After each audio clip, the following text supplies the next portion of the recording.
సంబంధించినటువంటి మీరు reorganisation bill గురించి చెప్పారు. రీఆర్గనైజేషన్ బిల్లో ఆ రోజు ఉన్నటువంటి పరిస్థితుల్లో పోలవరానికి సంబంధించి 7 మండలాలని ఆంధ్రాలో కలపాలన్నప్పుడు టీఆర్ఎస్ ప్రభుత్వం పెద్దగా అభ్యంతరం చెప్పలేదు. అది విభజన చట్టంలో లేదు.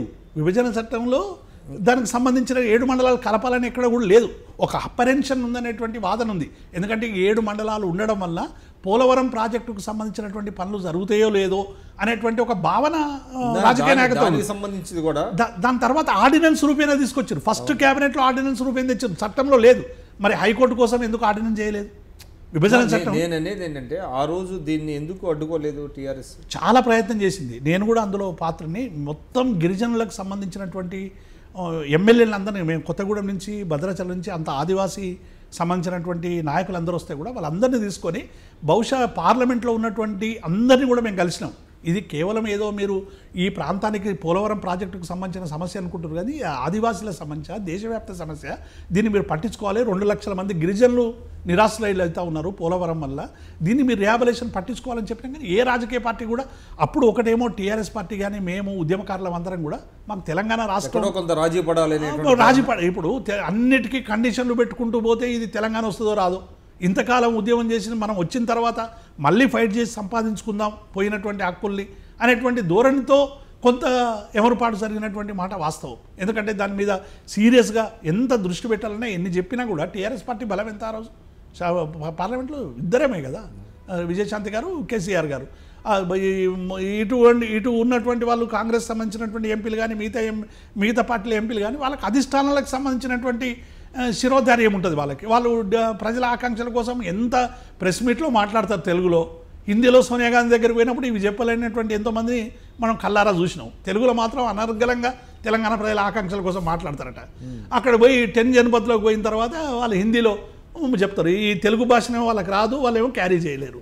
ఇట్లా రకరకాలుగా ఉండేటువంటి, అంటే అది ఒక పార్టీలో, జాతీయ పార్టీలో ఉండేటువంటి అది కాంట్రడిక్షన్. వాళ్ళని మనం ఏం తప్పు పట్టాల్సినటువంటి అవసరం లేదు. సరే సరే, ఇంకోటి అంటే సరే కాంగ్రెస్ వాళ్ళ ఇవి పక్కన పెడితే ఇప్పుడు తెలంగాణ వచ్చిన తర్వాత ముఖ్యంగా ఉత్తర తెలంగాణకి దక్షిణ తెలంగాణకి మధ్య వివక్ష జరుగుతున్నది.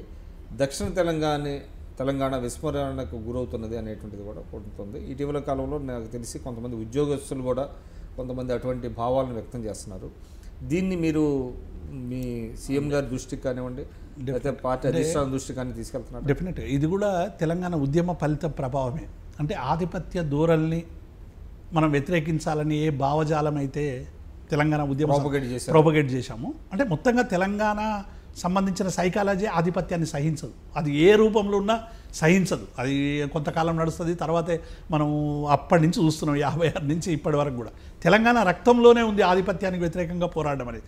కాబట్టి ఇవాళ ఏమైపోయిందంటే మాకు న్యాయం దక్కాలని దక్షిణ తెలంగాణ, ఉత్తర తెలంగాణ అనేది ఇది ఎప్పుడో వామపక్షాలకు సంబంధించినటువంటి పార్టీలు బైఫర్కేట్ చేసుకున్నా ఇలా అది విస్తృతమైనటువంటి రూపంలో కొనసాగుతూ ఉంది. దక్షిణ తెలంగాణ కానీ ఉత్తర తెలంగాణకు మధ్య వైరుధ్యాలు లేవు. చాలామంది ఇవాళ నిజంగానికి చూస్తే ఇలా కాళేశ్వరం ప్రాజెక్ట్ నుంచి మనం నీళ్ళు ఎటు తెస్తున్నాం, దక్షిణ తెలంగాణకు తెస్తున్నాం. అవసరమైనటువంటి ఇటు నల్గొండ ప్రాంతానికి, వెనుకబడిన ప్రాంతానికి తెస్తున్నాం. కృష్ణా సంబంధించినటువంటి ప్రాజెక్టులకు సంబంధించినటువంటి సప్లిమెంటేషన్ మనం గోదావరి నుంచి కూడా తీసుకుపోతున్నాం. కాబట్టి ఈ హద్దుల్ని, సరిహద్దుల్ని చెరిపేసేటువంటి ప్రయత్నం తెలంగాణ ప్రభుత్వం వైపు చేస్తూ ఉంది.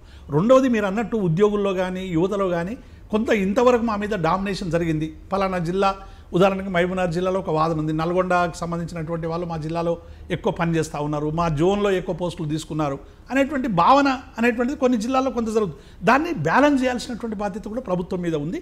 డెఫినెట్గా వీటిని అన్నింటినీ కూడా, అంటే ఏ రూపంలో, ఒక ఆకాంక్షల రూపంలో ఏ చిన్న సమస్య వచ్చినా డెఫినెట్గా ముఖ్యమంత్రి గారు ప్రతి పత్రిక, నేను చాలా స్పష్టంగా చెప్పగలను, ఈ రాష్ట్రంలో పత్రికల్ని క్షుణ్ణంగా చదివేటువంటి ఒక కొద్ది మంది వ్యక్తుల్లో ముఖ్యమంత్రి గారు ఒకరు.